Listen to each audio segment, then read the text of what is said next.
Sa patuloy na pagbagsak ng ating mga dating Pinoy World Champion, ay may mga bagong sibol naman na mandirigmang Pinoy na maaaring magtuloy ng legasiya ng boxing para sa ating bansa.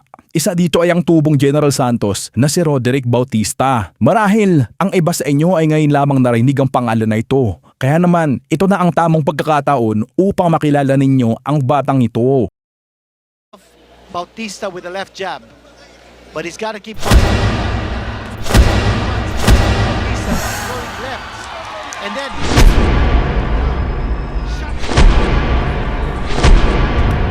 he's getting up. Mahusay ang batang ito mga brad at matindi makipaglaban. Ito ay naglalaro sa flyweight division. Sa edad na 21 anyos, ito ay may kasalukuyang kartada na 8 wins, 6 all by way of knockout at wala pang talo. Bagamat puro sa Pilipinas palang lumalaban ng batang ito, ay pumukaw na kagad ng atensyon ang lakas ng mga kamao nito sa mundo ng boxing. Taong 2022 nang mag-debut ito at sa ikalawang laban nito noong 2023 ay nagpasiglab kagad ito sa pamamagitan ng round 3 knockout victory kontra kay JR Sandrino. Making his first appearance as a pro, and he continues to pummel Sandrino.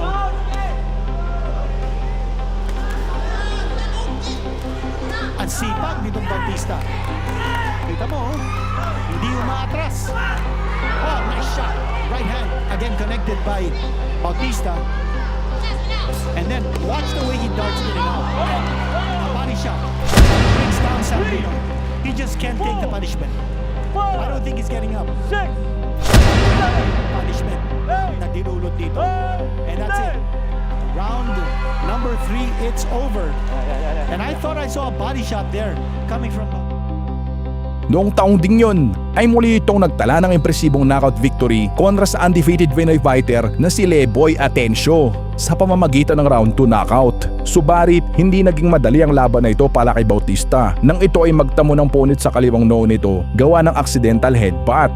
Matindi ang pagdurugo, halos matakpan nito ang paningin ni Bautista. Subalit, tila ba hindi naging hadlang ito upang makuha nito ang tagumpay. Bautista story makers. Gusto niyang tapusin na ito. He's working.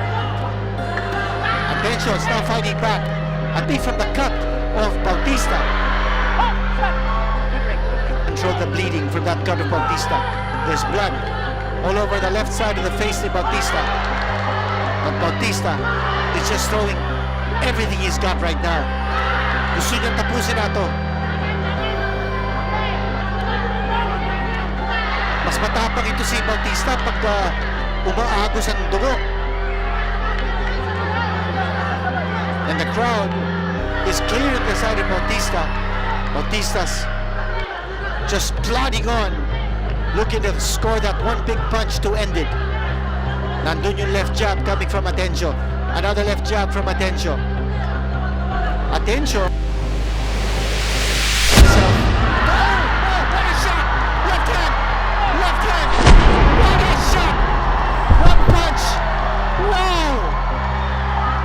Bringing out the oxygen. Look at this man, Roderick Bautista, blood coming out of... 4 na buwan lang ang lumipas, ay agad ditong umakyat ng lona upang sagupain naman ang kapwa nito bagitong Pinoy boxer na si Benjo Nery. Si Benjo ay galing sa 3 sunod-sunod na panalo, kaya naman kondisyon na kondisyon ang katawan nito. Round number 1 na po tayo, 6th rounder, the undefeated Roderick Bautista. Very frightening record. Sa unang bahagi pa lang ng round 1 ay napabagsak agad ni Bautista si Benjo at ito ay nagdulot ng bahagyang takot kay Benjo na naging dahilan ng pagbabago ng galaw nito. Alam po natin at kasasabi lang natin na Sinamantala naman ito ni Bautista at muli nitong napabagsak si Benjo sa round 2 at saka tuluyang tinapos ang laban. But he's gotta keep pumping that jab. Ito na naman, Bautista now throwing left and then Nery going down. Shots to the body. Shots to the body. I don't think he's getting up. Namimilipit siya sa sakit. Punches to the body by Roderick Bautista. And it's over. It's over in round number 2. Body shots coming. June 15, 2024 ay muli itong napalaban sa kapwa nito Pinoy undefeated na si Jemuel Aranas. Panibagong malaking hamon ito para kay Bautista sapagkat katulad niya ay hangad din ni Aranas ang tagumpay sa laban na ito dahil papaangat pa lamang ang karir nito. Sa unang bahagi ng laban ay magandang pinapakita ni Aranas at kapansin-pansin na halos magkalibe lamang ang antas ng kanilang kakayanan. Subalit sa pagsapit ng round 4 ay dito na unang maramdaman ni Aranas ang lakas ni Bautista.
Sa pagsapit ng round 5 ay walang bumagsak si Aranas at inakala ni Bautista na matatapos na sa round na ito ang laban. Subalit dito mo talaga kabibiliban ang dugo ng isang Pinoy na mandirigma nang magawa pa nitong maitawid ang round 5.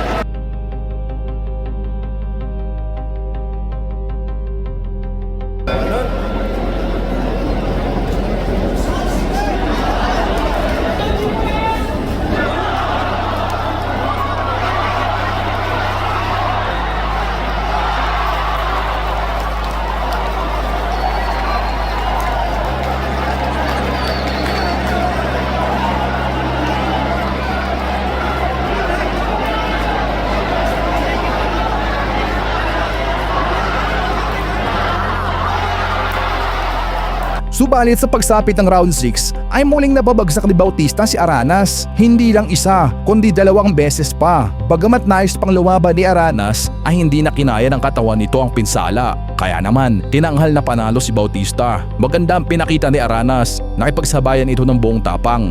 Subalit talagang may taglay na natural na lakas at husay si Bautista.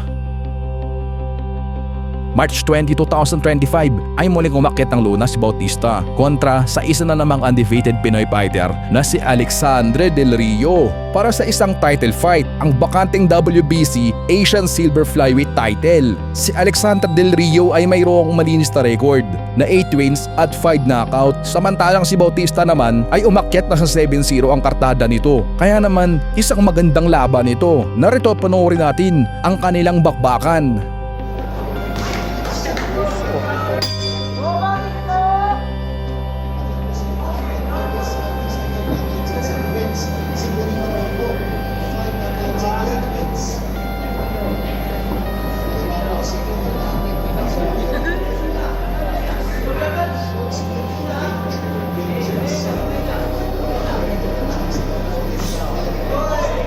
Patay ka dyan. Patay ka dyan.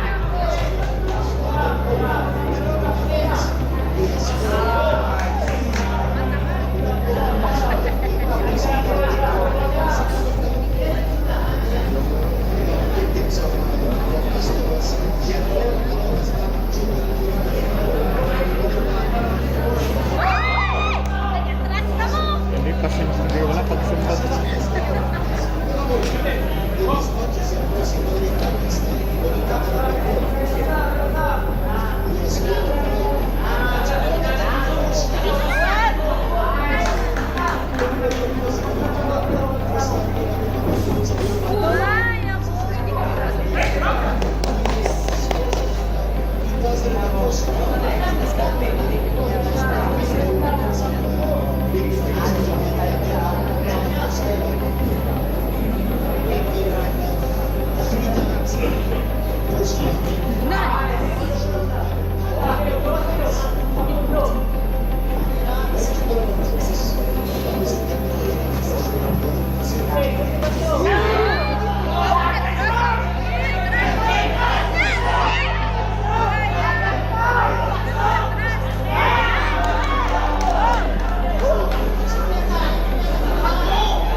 Lakas talaga.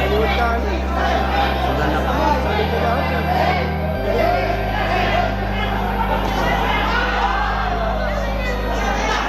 Anong masasabi nyo sa batang Pinoy fighter na ito mga brad? Solid ba ang galaw nito para sa inyo? May potential kaya ito para maging isang world champion? Para sa akin ay oo. Ano sa tingin mo? Pag-usapan natin yan sa comment section.